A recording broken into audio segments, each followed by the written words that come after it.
এমন কোনো মন্তব্য করেননি যাতে কোনো হিন্দিভাষী অপমান হয়।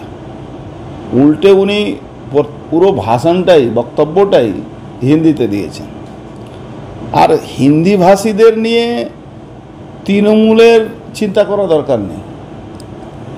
গার্গা চ্যাটার্জি একাই তৃণমূলের যে spokesperson, Mamata Banerjee paid agent, ও একাই হিন্দিভাষীদেরকে মোটামুটি বিজেপি কাছে রেখে দিয়েছে। ওর কোনো চিন্তা করতে হবে না।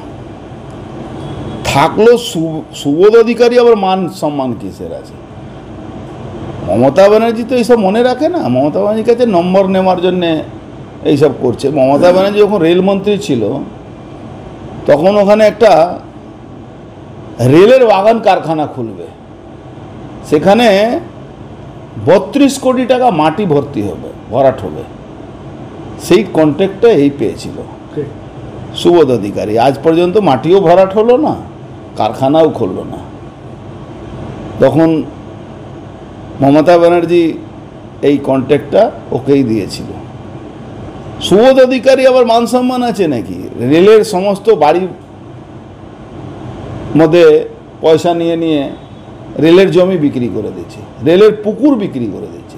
রেলের পুকুর, রেলের জমিতে ওর ভাইরা ওই দোকান করে করে করে বিক্রি করে দিচ্ছে। আপনার সম্মান আছে না?